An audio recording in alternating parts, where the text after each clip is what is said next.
SmackDown took place in Boston, Massachusetts tonight. The show unfortunately started off with the MFT, and right when I saw them come out, I see Solo and those three losers with them. Tonga, who's like nothing now.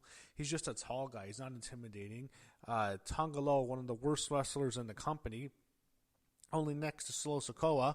I think those are my two least favorite wrestlers in terms of bell-to-bell on the main roster right now, both Solo Sikoa and Tongaloa, and then you have JC Mateo, who's good in the ring, just like he just doesn't look intimidating. He's doing nothing.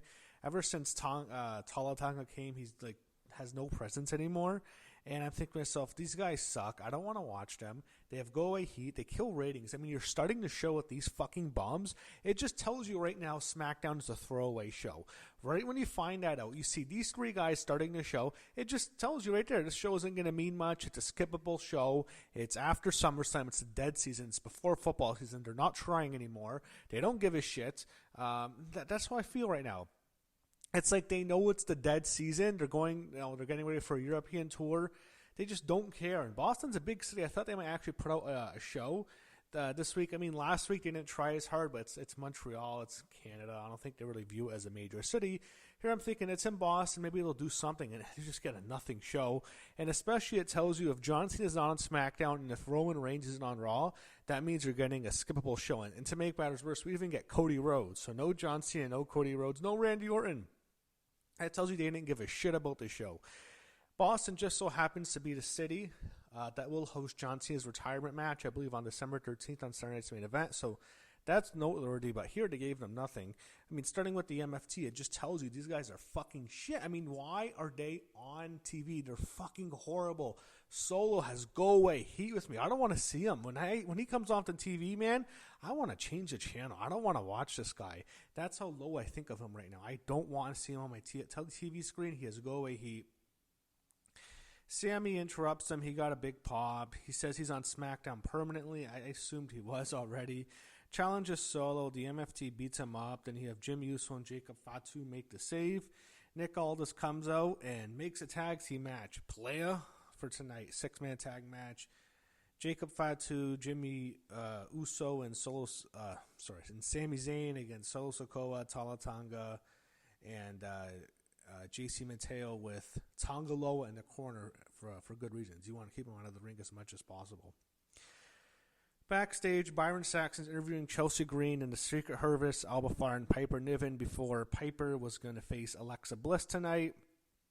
They focus on the interview about the cake smash last week when Charlotte hit the umbrella onto Chelsea Green, dropping her face first into the cake. So that's what they were focusing on, and it looked like the Secret Service were going to get some revenge. So Alexa Bliss comes out to, you guessed it, a big pop. She's very popular, always gets a big pop no matter where she is. In Boston, they like her.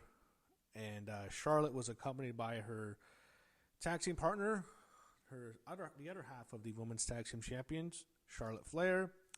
And then you had Alexa Bliss taking on Piper Niven. So Piper got the heat early on. Alexa almost got hurt a couple times. I just think there's such a size difference that this match shouldn't have been made. I'd rather see Alexa and Alba. I think they'd have a decent match. Or Chelsea Alexa, but they didn't click just because Alexa is just so much smaller. And there was times where it looked like Alexa was going to get hurt. And there was a shoulder breaker spot where it looked really bad for Alexa. So Alexa made her comeback. Fans got into it when she came back. The Secret Service interfered. Alexa fought them off, and Charlotte fought them off. Eventually, Alexa rolls up Piper Niven, gets the win, so Alexa Bliss with another win on SmackDown. After the match, however, they start attacking Alexa. Charlotte gets involved. She took her heels off, so she's fighting. But they eventually get the best of Charlotte. They throw her over the barricade, and then the heels beat down Alexa Bliss pretty bad. I think one of them hit the Widow's Peak or the Gory Bomb to Alexa Bliss, and then Piper Niven hit her middle rope splash onto Alexa, and look how much bigger Piper Niven is than Alexa Bliss. She's like 3 times the size of her, so crushes, they basically crushed Alexa Bliss's ribs. I don't know if it was an injury angle to take out Alexa, but definitely it was a smarter move to get the heat on Alexa, to get heat on the heels, because that's the one babyface who everyone will feel sorry for her if you hurt her, because she's so likable and so sympathetic and so cute. So yeah, it made sense why they would get the heat on her. But I don't know. I don't think that's a match at the Paris show. I don't think we're getting that. I just think they'll feud on SmackDown some more. Tiffany Stratton and Jade Cargill are backstage, and they're arguing because Jade wants another title shot. I'm thinking to myself, they're doing nothing with them. Like, there's like no direction here. Then Nick Aldis is watching it, so I mean they're arguing in front of him. Nia Jax intervenes, and she wants another title shot against Tiffany Stratton. I'm thinking to myself, are you fucking kidding me? I've seen this match 100 times this year. I don't want to see Tiffany Stratton and Nia Jax anymore, even though a lot of times the matches were pretty good. I like the last woman standing match they had. They've had plenty of good matches on SmackDown, but like they've had 4 or 5 matches. Tiffany's won every single one of them. It's over. Move on. I don't want to see this feud anymore. It's done. Tiffany won the feud. And I'm thinking to myself, Tiffany's saying, well, she's going to face Nia again. She's setting it up. And I'm thinking to myself, for fuck's sakes, that's enough. I don't want to see this feud anymore. Triple H is just lazy. He knows they can have good matches, so he's just going to book this match 10 times this fucking year on SmackDown. I mean, oh, man. It's really annoying. Miz is out next. He's followed by Carmelo Hayes, who got a big pop in his hometown of Boston. They are really into Carmelo here. So you get mellowed out Miz against Fraxium. Really, Fraxium has no direction, it seems like. They've really done nothing with them. We see Wyatt 6 members in the crowd. This was similar to Extreme Rules in 2022 when Bray Wyatt made his return. Of course, that was his final return to the company after he was released, but he made that great return, and they showed members of, well, not necessarily, there was no Wyatt 6 back then, but they showed that Firefly Funhouse, and they would show different characters of Firefly Funhouse with masks in the crowd, which looked really cool. This was similar to that. I researched it because I was wondering if this was the same arena as that Extreme Rules, and it wasn't. That Extreme Rules took place in Philadelphia, which is the venue that's going to host Raw. Raw's in Philly on Monday, but it was not in Boston. I assumed it might have been because that's why they were doing it, but that's I guess they're playing up that everyone's afraid of the Wyatt 6. We saw the Wyatt 6 in the crowd. So fans were really into Carmelo Hayes. They're chanting, "We want Mello."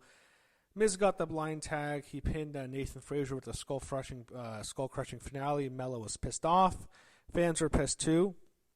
Backstage, Tiffany Stratton is walking, and we see Kiana James trying to recruit her. I think they were friends in NXT, if I'm not mistaken. Tiffany and Kiana, I'm pretty sure. Tiffany declines Kiana's card. She doesn't want to join her, and they mention Julia. And I'm thinking to myself, we don't see Julia anymore. Where is Julia? Kiana James is getting more screen time than the Women's U.S. Champion Julia. Is Julia hurt or something? Is something up with her? This is bullshit. Kiana James, it seems like they want to push her more than Julia, and they're using Julia to get her over. I'm thinking to myself, Kiana James is just awful, man. I don't want to see her pushed over Julia. She's not that good. I shouldn't say awful. That's kind of harsh, but I mean, compared to Julia, it's really annoying. I can't lie. I'm very disappointed to see how they've been treating Julia as of late. Ever since she won the Women's U.S. title, she's had like the worst title reign. She's not even featured. She won at the end of June. It's been 2 months. She's like never on TV. She's had one really good match with Zelina Vega, the SmackDown before SummerSlam, and they don't even use her anymore. I don't care about her and Misha. That means nothing. I mean, can they do something with Julia? Damn it, man. You're having Kiana James getting more screen time than Julia. It seems like they're using Julia to get over Kiana. It really annoys me. But Mishan came in. She says she has Julia next, and the whole situation just pisses me off, man. I don't like how they're treating Julia right now. She has so much potential, and they're just wasting her right now. It's really upsetting. Drew McIntyre's out next. This was the best part of the show, easily in my opinion. He cuts a very good promo on why he attacked Cody Rhodes. He talks about being afraid that the fans are going to forget about him, and he wants to go for it now. It was kind of similar to what John Cena said when he retires, but Drew's making sense. He says, I need to go for it. I'm not here to appease the fans. Cut a really good promo, scathing promo. I really liked it, and it made me excited for the match. I'm not sure if that's the match at Clash in Paris. But I think they'll have a match eventually.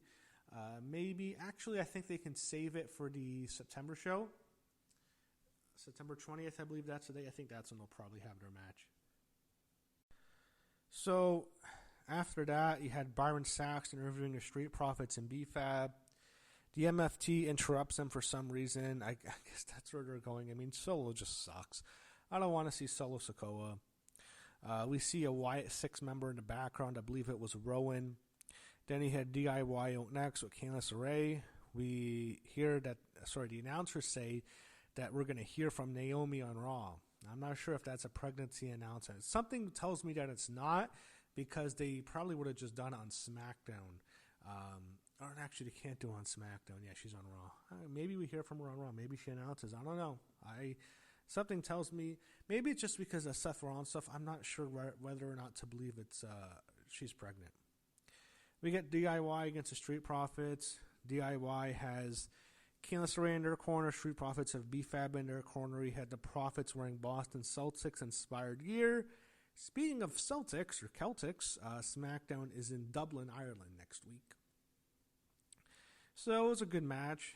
B-Fab was attacked. She was driven into the stairs by Candice, but eventually she stopped Candice from interfering. Street Profits got the win here. Nick Aldis was talking to the Motor City Machine Guns backstage. Carmelo Hayes wanted a U.S. title shot. Then you had the Miz intervene, undermining Carmelo. They get into an argument with the Machine Guns, and eventually Nick Aldis makes a tag team match for next week. Mello Don't Miz take on the Motor City Machine Guns in Ireland next week. Byron Saxton interviewed R-Truth on John Cena's attitude adjustment, and he's really happy that Cena's a good guy again. Aleister Black confronts him, and it sets up a match next week, and R-Truth was back to being all serious. So it's like he was wrong killings again here. Sami Zayn is backstage with Jimmy Uso and Jacob Fatu. They're teasing tensions between Jacob and Sami. They preview next week's show in Dublin, and then you get the 6-man tag main event. Sami Zayn, Jimmy Uso, Jacob Fatu against DMFT. So Sami Zayn pins Solo Sikoa with a haluva kick. Jacob Fatu and Sami Zayn embrace after the match. That's how SmackDown ended in Boston. Not a very good show, just a throwaway show. I mean, there was some good wrestling on it. It wasn't a horrible show, but it just felt like such a throwaway, meaningless, paint-by-the-numbers filler type of show.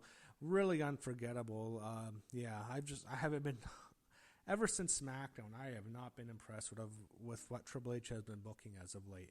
I really wish he'll step it up soon. Hopefully in the European tour, we get some better shows. I mean, I really hope this European tour, the fans will be great. I just hope they get some good quality wrestling to go with it.